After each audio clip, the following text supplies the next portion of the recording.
Good evening, everybody. I have to say, it's quite a feeling being between several hundred people and their cocktails.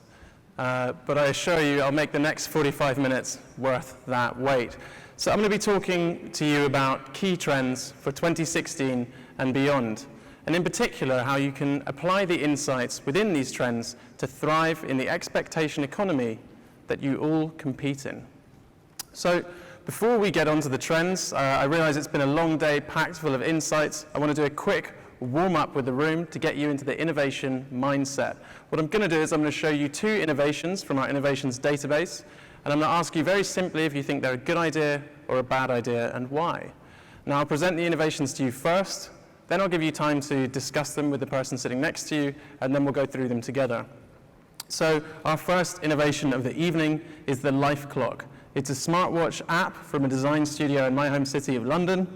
And this has a permanent countdown, a real-time countdown of your life expectancy. And it adjusts according to your behavior. So if you've been sitting at your desk for 6 hours, it'll say, maybe you should get up and go for a walk. You could add 20 minutes to your life. If you have a late night and you wake up with a hangover, you turn over and you'll have a push notification saying you've just knocked 30 minutes off of your life. So this is a real-time countdown of your life expectancy impacted by your behavior. Our second innovation launched last week in New York from a hotel called Aloft Manhattan downtown, and they created an emoji-based room service menu. So say you have that hangover I just mentioned, you can text them a series of emoji to order some Advil, a couple bottles of water, and some food. Likewise, if you send them the Statue of Liberty emoji, they'll give you a map of the city, 2 Metro cards, and a couple of vouchers for a drink at a bar. So that's our second innovation, the emoji-based room service menu. So please turn to the person sitting next to you and discuss, firstly, the smartwatch app that gives you a real-time countdown of your life expectancy, and secondly, an emoji-based room service menu. I'll give you 2 minutes. Okay, everyone. Okay, hopefully that's been enough time for you to discuss both of these ideas. Could I have the lights up a little bit on the crowd so I can see what's going on? Thank you so much. So I'm going to ask you to raise your hands if you think the Life Clock is a good idea. Okay, quite a few of you. Would anyone who's got their hand up like to explain why? And we have some roving mics. Can't quite see. Someone from over here, right at the front. Steve Jobs once famously said that you live your life as if it is your last day. So it stuck with me, and this resonated with me. So you think it's a Jobsian innovation, okay? And anyone else who thought it was a good idea, like to volunteer why? Over there in the, stand up, right there. Here we go. Good bit of teamwork.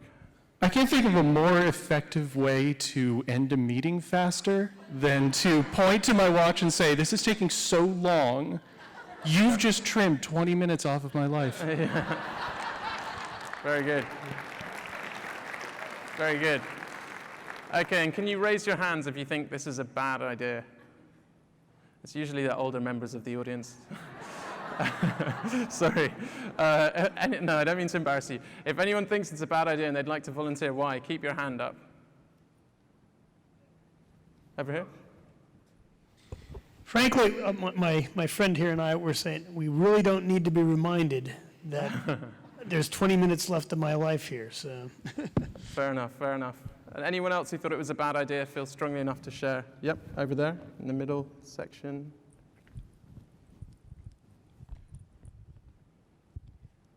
I just think it goes against just human nature to not deal with our own mortality and to not do things that are good for us. Mm-hmm. It's not a cheeseburger product, it's a broccoli product, so I don't think it'll catch on. Fair enough, fair enough. Okay, so quite a divisive opening innovation. And how about our second one? Can you raise your hands if you think the emoji room service menu is a good idea? I think the majority of you do. And please keep your hands up if you'd like to volunteer why. Over here, this gentleman. Yeah, I think it just makes things easy. You don't have to think about it. Oh, yeah, I'm hungover, so yeah, give me that. It's makes it easy. really easy. It's easier than picking up the phone, just choosing the right emoji, of course. Anyone else who thinks it's a great idea over there?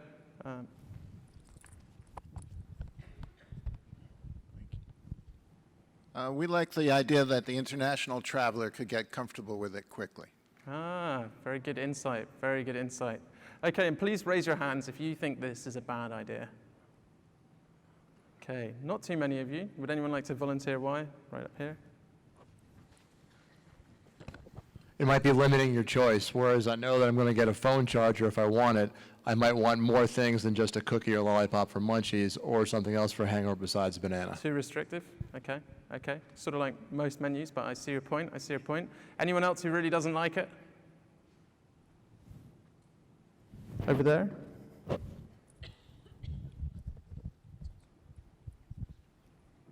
We thought it was a limiting demographic that would actually use this type of system to order something. And there's probably only two things, like the phone charger and the hangover, that would be an instance where you so desperately need something that you would resort to texting emojis so that you would get them in that moment.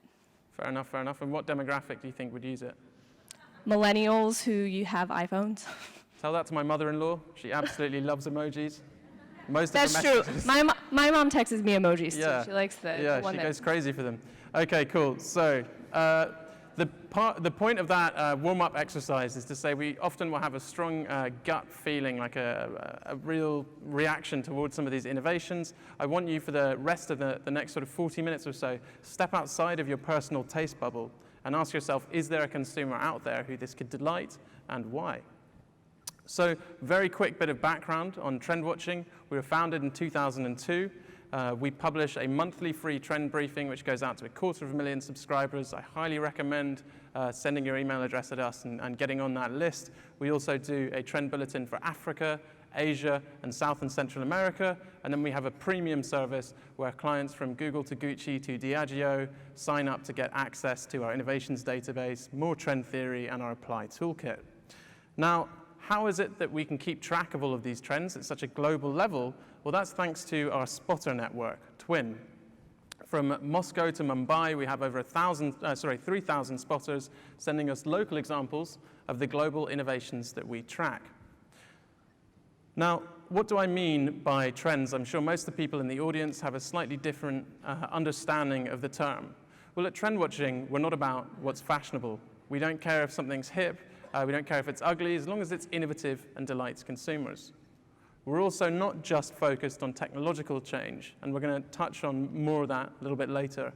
And thirdly, we're not about what's trending on Twitter. I'm sure you saw last week there was a lost blimp in Pennsylvania that took up my newsfeed for a few days. We're not about to tell you to build your strategy around a lost blimp.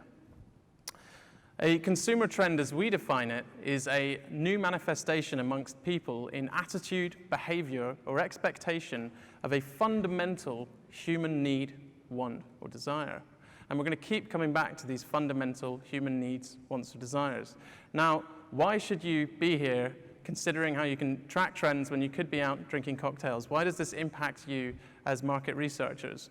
Well, we heard a lot in some of the keynotes earlier how futile it is to try and predict the future and the importance of embracing uncertainty. And the difficulty with market research, as everyone from Steve Jobs to Henry Ford has said, it's very difficult to get what customers will want tomorrow by asking them today, or even tracking their eye movements today. However you do it, it's hard to know what they're going to want tomorrow. Now at TrendWatching, we watch businesses, not consumers, to see how businesses are going to be heightening and changing your consumers' expectations in the coming months. Now, to break that methodology down a bit further, I'll show you the three core components of every trend. The first component is change, environmental change, social change, technological change, political change. It's undeniable, it's unavoidable. That's our first ingredient. But one thing that doesn't change is our basic needs as human beings, the desire for status, the desire for convenience, the desire for love, the desire for connection with another human being. These basic needs don't change from month to month, season to season, or year to year. To illustrate that point, We're going to look at something that's only 10 years old, the how-to video on YouTube. 100 million hours of how-to videos were watched in the first half of 2015 by US consumers. Can you guess what the #1 searched for term was? It was how to kiss. So with, I heard some people going, oh. With the world's knowledge at our fingertips, we're using it to satisfy this very fundamental human need. I have no idea why, but my wife keeps emailing me a link to that video. And I keep telling her I've watched it. I don't know what she's hinting at. So our third ingredient, we have basic human needs, we have drivers of change. Our third ingredient is innovations. At TrendWatching, we love innovations. This is really what we've got our ears to the ground for, because innovations are capable of alleviating the points of tension that arise when human needs bump up against drivers of change. But innovations are also capable of heightening your expectations as a consumer. So, a classic example of this is Uber, and Uber will pop up a few times in this presentation. Uber has radically changed our expectations around urban transport, how quickly we can hail a taxi, how easily we pay, that we could rate the driver. And Uber have released the data that proves this. They've shown, these are charts from various cities that they've launched in, and those curves show the willingness of people to wait for an Uber vehicle in 2013 and 2014. And once they get used to using the app and the service, it's so fast that actually their patience shifts back. So they're a victim of their own success at heightening expectations. And just to really nail this point about how quickly consumers adjust their expectations that impact all of you, I'm going to leave it to one of my favorite philosophers. Do you feel that we now, in the 21st century, we take technology for granted? Well, yeah, because now we live in an amazing, amazing world, and it's wasted on the crappiest generation of just spoiled idiots that don't care, because this is what people are like now. They got their phone, and they're like, it won't. Give it a second. It's going to space. Can you give it a second to get back from space? Is the speed of light too slow? Yeah.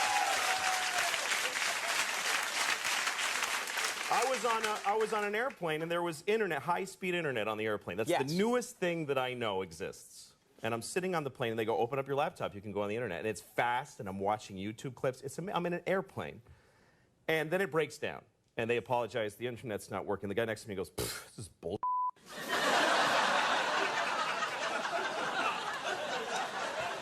Like, how quickly the world owes him something he knew existed only 10 seconds ago. Right.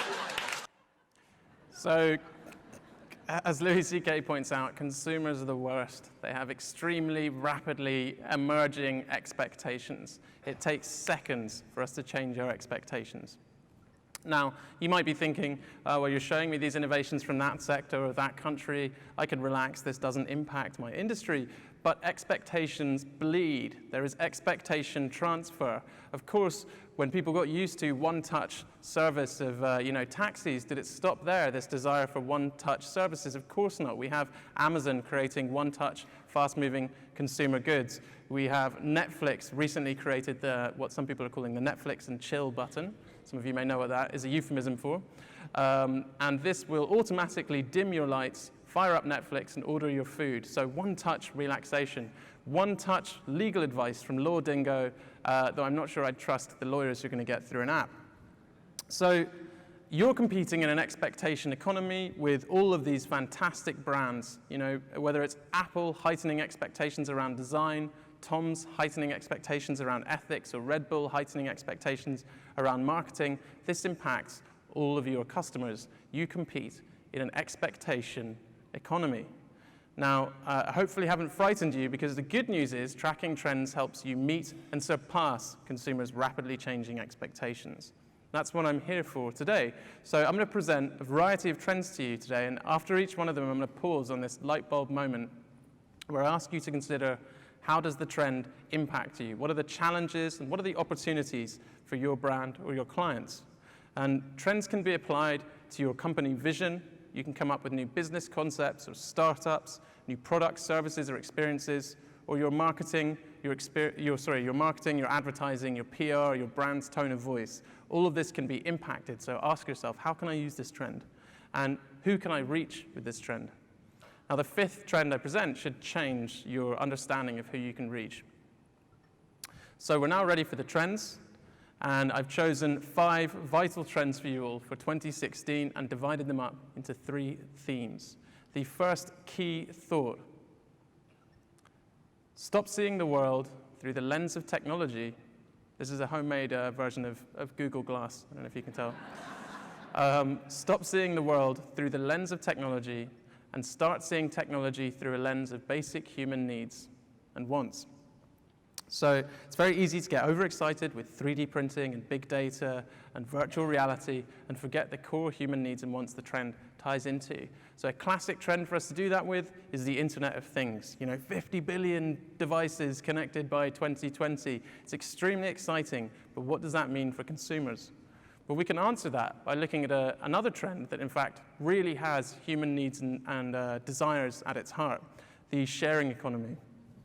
Now, the sharing economy satisfies our desire to get the most out of our resources, to experience as many things as possible, and also to connect with other people. But it can be a little bit clunky. If I wanted to share my lawnmower for the few days that I was over in Orlando for the conference, there wouldn't necessarily be an easy way for me to do that. Well, this is where the Internet of Things creates the Internet of Shared Things, a world of connected objects and devices that really unlock the true potential of the sharing economy. So let's look at something we're all familiar with: car sharing. How is this already happening with car sharing?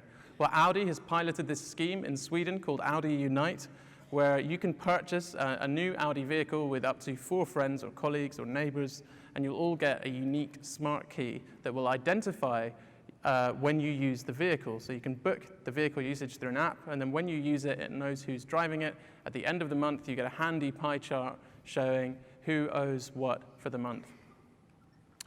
And then we've seen Breather. So Airbnb makes it very easy for you to share your room or your apartment for a night or a week at a time, but it would be quite inconvenient to do kind of micro rentals, half an hour at a time. Breather actually provides that. So say you're in New York or Toronto or Washington and you need to have a business meeting, you can fire up this app, find a place that you can use, you can book it through the app, unlock the door with a smart lock, and pay for it all through the app. So that's the Internet of Shared Things, making everything a little bit more seamless.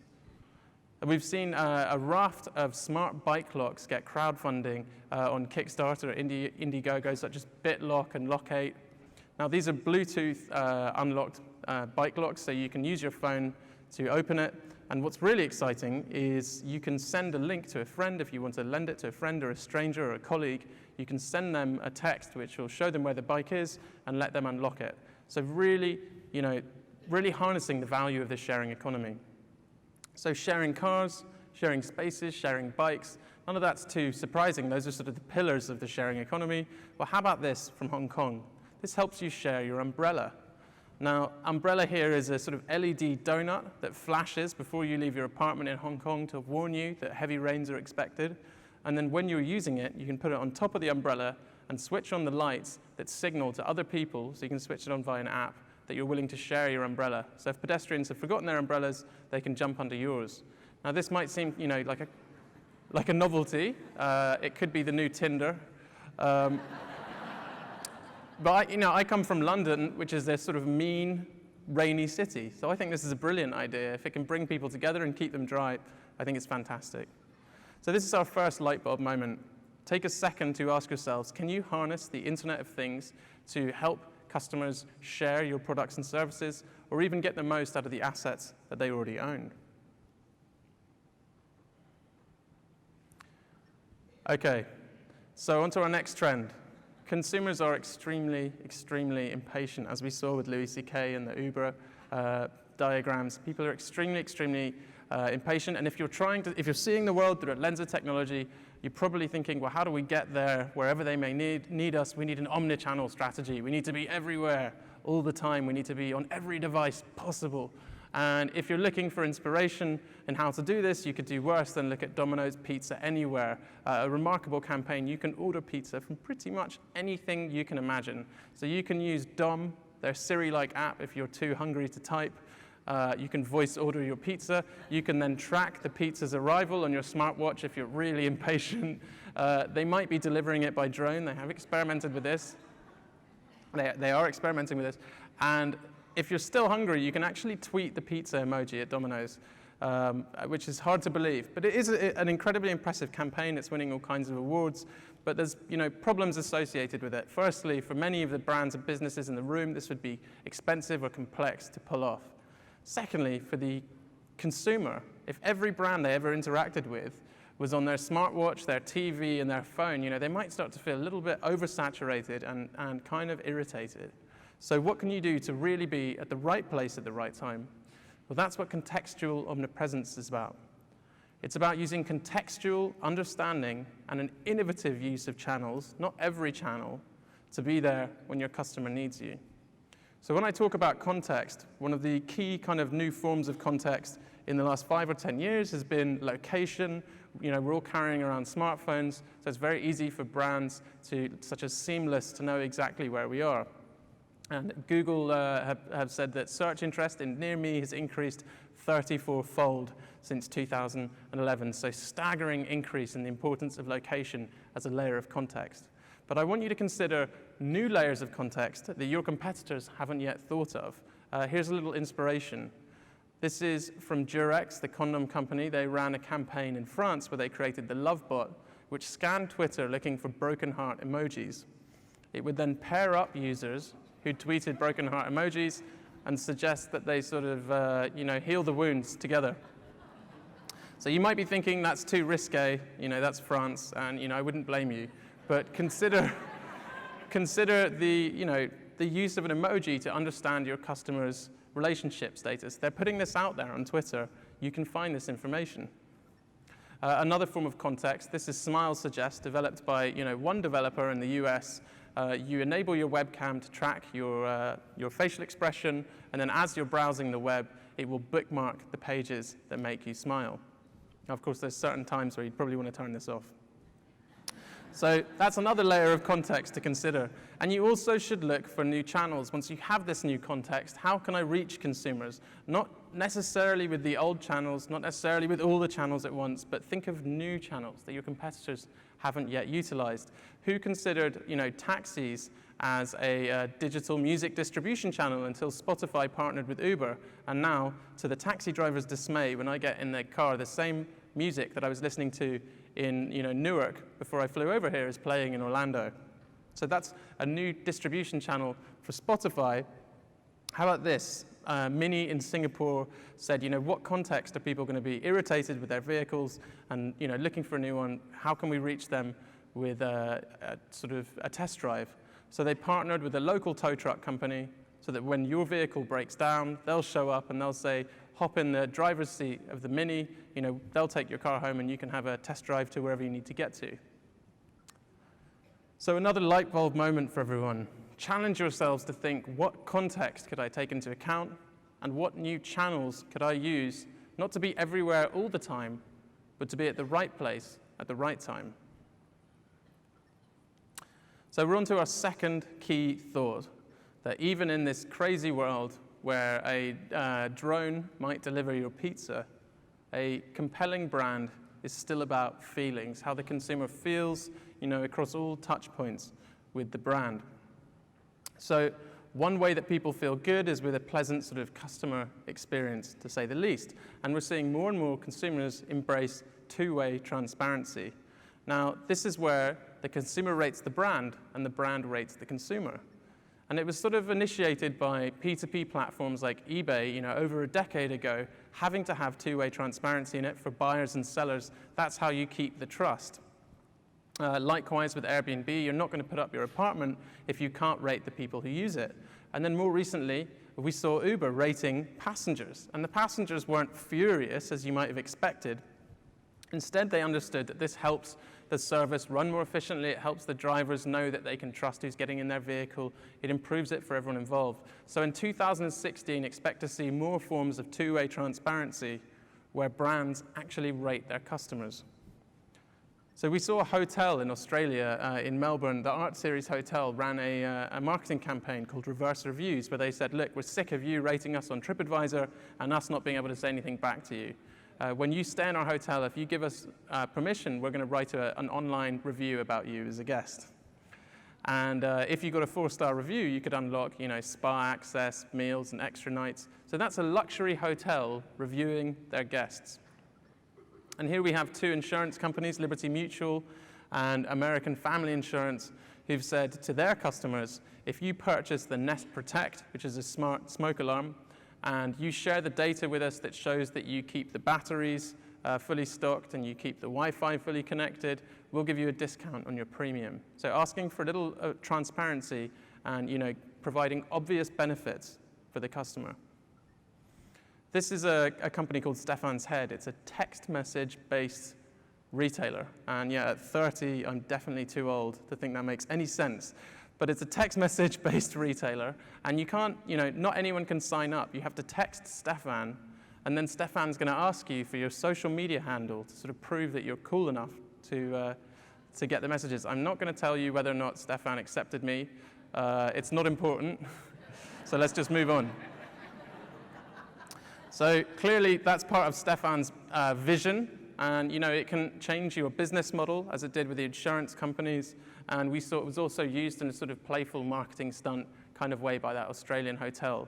So these are all the different ways you could apply two-way transparency in 2016. Can you utilize that to improve the experience for yourself, for your employees, for your customers, for everyone involved? Can you utilize this transparency?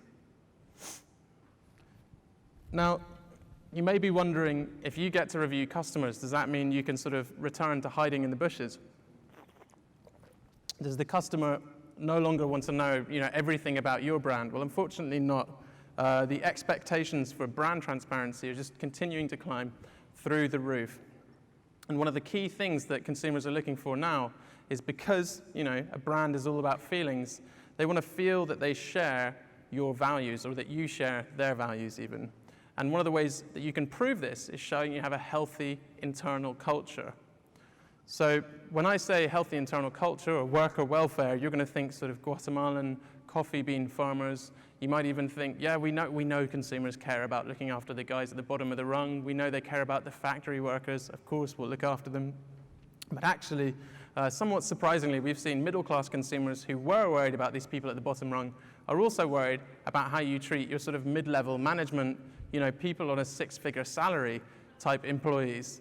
And recent evidence of that is this sort of not so balanced takedown the New York Times ran in August on Amazon's work culture.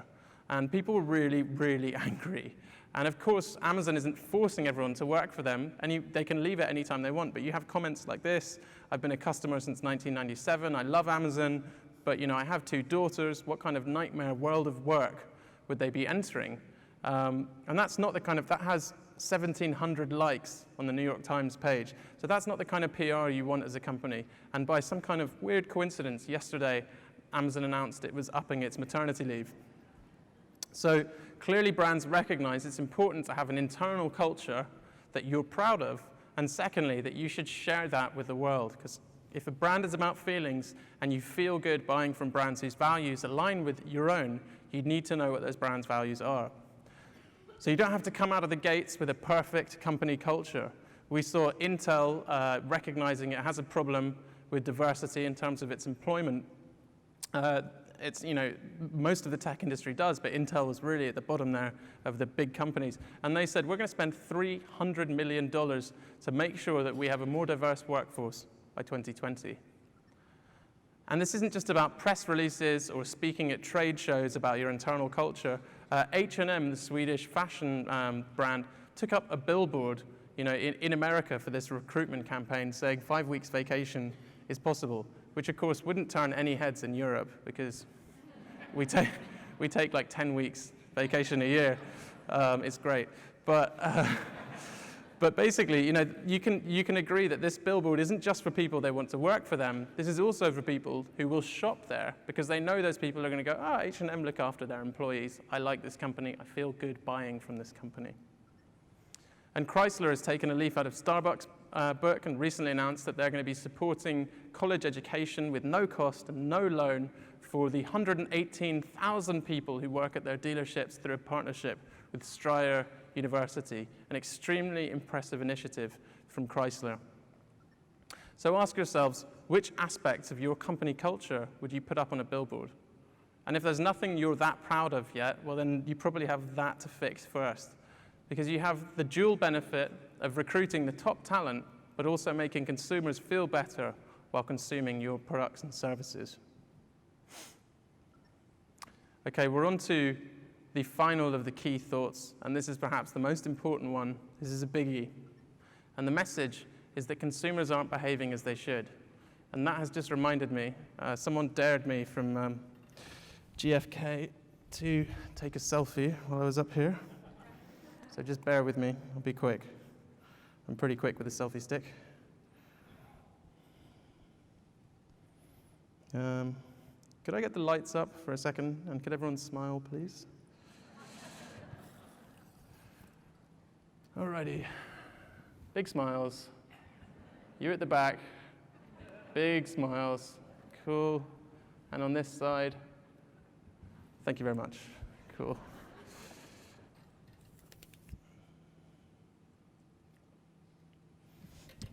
Okay, where were we? Consumers aren't behaving as they should. Presenters aren't behaving as they should. We have women over 18 now representing a larger proportion of gamers than boys under 18. When you picture someone playing video games, you're probably picturing a teenage guy. We have 3/4 of brick millennials saying people are more alike around the world than they are different. And we have these platforms, Zipcar, Kickstarter, Etsy, these kind of neo-sharing businesses that are typically described as millennial business models. Well, over half of their users are older than 35. Perhaps the simplest way to put it is how Todd Yellen, the Vice President of Product Innovation from Netflix, described it. There are 19-year-old guys who watch Dance Moms, and there are 73-year-old women who are watching Breaking Bad. So what does this mean? It means demographics, as we know them, are dead. Consumption patterns are no longer described by the typical segments of age, gender, income, place, or race. Why is this happening? Why have demographic segments been shattered? Well, first of all, we have the global brain. You know, culture zips around the world at lightning speed so that someone sitting in their bedroom in the Philippines can stream the front row of New York Fashion Week via Periscope and see the latest trends at the same second that Anna Wintour sees it, sitting in the front row. And then we have increasing urbanizations, particularly in emerging markets around the world, this rapid urbanization where people are moving from rural areas, which are quite restrictive about the kind of identity and the kind of lifestyle that you should lead, to more permissive urban areas where they also have the income and the ability to buy products, services, and experiences that in a consumer society is how you express your identity. Thirdly, we have cheap digital experimentation. The more people listening to music for free on YouTube or downloading free apps, the cost of experimenting and figuring out if something matches your tastes is cheaper than it has ever been before. So demographics have been shattered. What does this mean? This means you're operating in a landscape of post-demographic consumerism, where it's easier than ever before for people to live the lifestyles they want to live and build their own identity with little regard for tradition or the kind of buckets that marketers try and squeeze them into. So how do you operate in a post-demographic landscape? Well, the first strategy would be to embrace the new normal.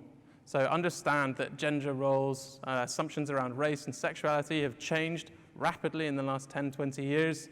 And here we have an example from Selfridges, the department store in London. They created 3 floors of gender-neutral shopping. So gender-neutral clothes, accessories, pop-up sort of events. And you might be thinking, right, well, this is London. London's a bit weird. Europe's a bit weird. And it's a fashion store, and fashion's a bit weird. Well, how about Coca-Cola, who ran in 2014 during the Super Bowl a commercial where they had America the Beautiful sung in a variety of different languages, which outraged a small segment of consumers. But that was Coca-Cola taking a brave step to say, we're embracing the new normal.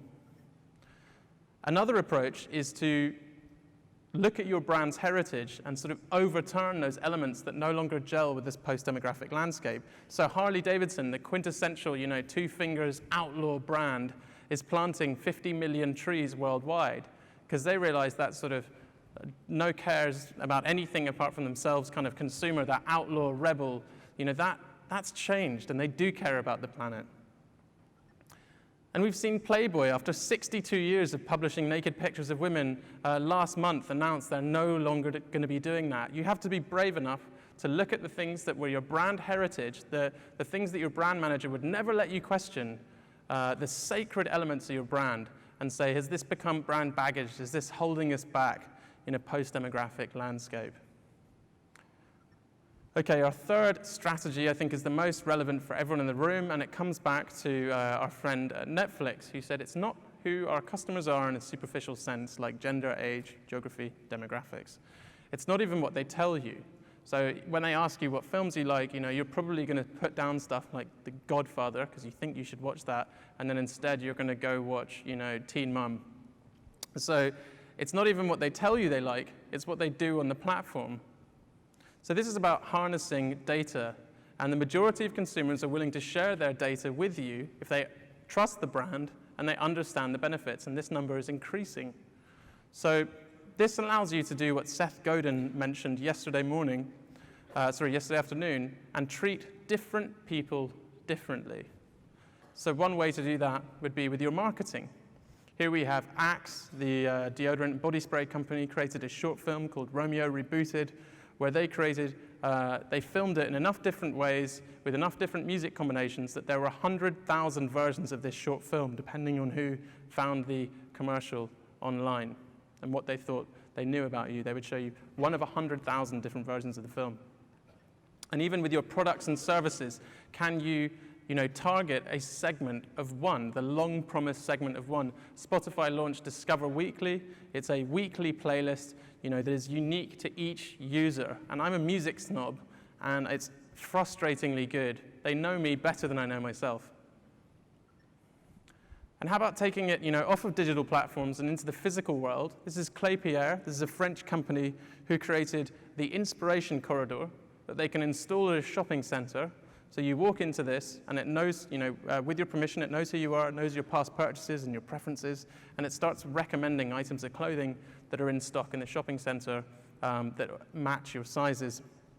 You can favorite the items you like and drag them to your shopping basket, and then you can get that sent to your phone and have directions to find the items throughout the shopping center. So that's taking taste-led targeting offline and bringing it into the physical world. And then finally, how about creating a physical, tangible product for one? We had TAM Airlines, the Brazilian airline, to celebrate their 25th anniversary of their flights between Milan and Sao Paulo. They created unique in-flight magazines for every passenger on the plane. So you had to log in with your Facebook account, and then when you sat down in the seat and you pulled up the in-flight magazine, it had your face and your name on it and content suited to your taste. So that's a really lofty goal, and if you take one thing away from this presentation, I really want you to question, are you viewing people by their chosen identities? Are you helping them live as their chosen identities? Are you using sort of outdated segments and demographics to make assumptions about your customers? Right, so those are the 5 trends. I realize it's a lot to take in. I'm going to make the deck available for everyone. We had the Internet of Shared Things, which is unlocking the value of the sharing economy with connected devices. We had contextual omnipresence, which is using new context and new channels to be at the right place in the right time. We had two-way transparency, how rating your customers can actually improve the experience for everyone involved. And we had inside out, make sure you're proud of your internal culture and go public with it. Finally, we had post-demographic consumerism, know your customer as an individual and treat them that way. So that's just the tip of the iceberg. There are plenty more trends out there to discover, but hopefully I've left you with a framework for understanding trends, that they're a combination of change, remember environmental change, technological change, social change, bumping up against our core basic needs as individuals, the desire for status, for love, for convenience, And then we're looking at TrendWatching in particular, we're looking for innovations that relieve these new points of tension or drive expectations higher. Now, if any of you would like to continue this conversation with me, I'm going to be over in the main hall by the kind of book stand. We have new copies of our book, Trend-Driven Innovation. I'd love to talk to you more about the book, about the presentation, how you can delight your customers. I'll even talk to you about what I wore for Halloween. So that's it from me. If you'd like a copy of the deck, do shoot me an email, max@trendwatching, and please come talk to me in the main hall if you have any questions. Thank you.